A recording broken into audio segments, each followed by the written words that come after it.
अस्सलाम वालेकुम viewers, welcome back to my YouTube channel and Facebook page. आज मैं आपको प्रूकैलोप्राइड टैबलेट के बारे में मुकम्मल रिव्यू करूंगा। किस बीमारी में ये इस्तेमाल होती है सब कुछ बताएंगे आज की इस वीडियो में, तो वीडियो को पूरा देखते रहिएगा। तो शुरू करते हैं। प्रूलिविटी ब्रांड नाम है इसका। फ्रोसांस नाम की कंपनी इसको बनाती है। 1 मिलीग्राम और 2 मिलीग्राम की स्ट्रेंथ में इसकी टैबलेट मार्केट में मौजूद है। इसकी जो बेसिकली क्लास है वो 5th एगोनिस्ट रखता है। इसमें जो एक्टिव मॉलिक्यूल होता है उसे बोलते हैं प्रूकैलोप्राइड।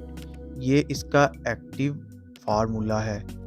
अगर बात की जाए प्रूलिविटी के यूजेस की, देखो यहाँ पर कॉन्स्टिपेशन सबसे बड़ा यूज़ होता है।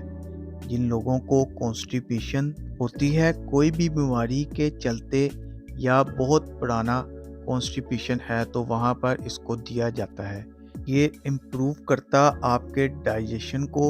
आपको अगर बहुत दिनों से कॉन्स्टिपेशन है, बहुत ज़्यादा हालत ख़राब रखती है, या पाइल्स में भी दिया जाता है। कुछ कैंसर में पेट में होने वाला दर्द, जलन और पेट में बनने वाली गैस, इस सब में ये आराम देता है। प्रूलिविटी ठीक है जिसके अंदर प्रूकैलोप्राइड होता है। ये बेसिकली काम करता है। इसका काम करने का तरीका थोड़ा ये है कि इनडायरेक्टली होता है। हमारी जो आंतें होती हैं उनके अंदर एक मूवमेंट होती है, उसकी वजह से आपका खाना जो होता है, फूड पार्टिकल्स, वो आगे को सरकते हैं। तो इनडायरेक्टली तौर पर आपके जिस्म में मूवमेंट को बढ़ाता है और फिर ब्रेन के अंदर ये काम करता है जिससे आपका बाउल मूवमेंट बढ़ जाता है। इससे आपका पेट साफ होने लगता है। इसके साथ इस बात का ध्यान रखना है कि अगर ब्लोटिंग हो रही है तो इसको इस्तेमाल ना करें। प्रेगनेंसी और ब्रेस्ट फीड मदर को डॉक्टर के मशवरे के साथ इसको लेना चाहिए।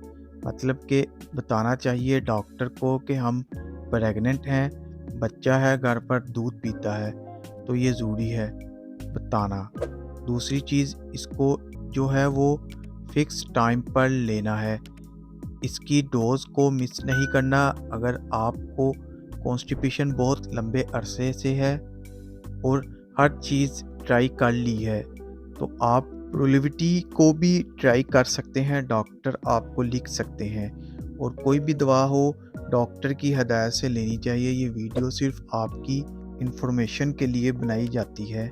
और जब भी इसको लें, आप ज़्यादातर इसके साथ फ्रूट को लें और मिर्च मसाला वगैरह को अवॉइड करें। कोशिश करें वो खाना लें जिसमें आपको फाइबर मिल जाए, तो ये आपके डाइजेशन में हेल्प करता है। तो ऐसा खाना खाएं, और उसको लेने के बाद ड्राइव में थोड़ा सजेशन आ सकता है।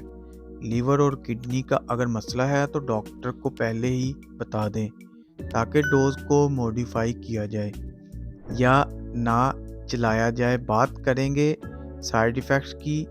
ये इससे क्या क्या साइड इफ़ेक्ट्स हो सकते हैं। डायरिया सबसे मेन है। आपको दस्त लग सकते हैं। कॉन्स्टिपेशन ठीक हो जाएगा लेकिन आपको दस्त लग सकते हैं। सर दर्द होगा, नोज़िया हो सकता है, उल्टी भी हो सकती है, और कई लोगों में देखा गया है कि उनको पेशाब बहुत ज़्यादा आता है। तो ये इसके कुछ कॉमन साइड इफ़ेक्ट्स देखने को मिलते हैं। बात करेंगे डोजेज़ की, तो इसको आप खाने से पहले और बाद में भी ले सकते हैं, तो सुबह शाम भी ले सकते हैं, और दिन में एक मरतबा भी इस्तेमाल कर सकते हैं। पानी के साथ इसको निगलना है। तो ये दोस्तों, आप प्रूलिविटी के बारे में आप समझ चुके हैं। अगर इन्फॉर्मेशन पसंद आए तो वीडियो को लाइक और शेयर ज़रूर करें। चैनल को सब्सक्राइब करना ना भूलें ताकि नेक्स्ट वीडियो की नोटिफिकेशन आप तक बआसानी पहुंच सके। शुक्रिया। अल्लाह हाफिज़।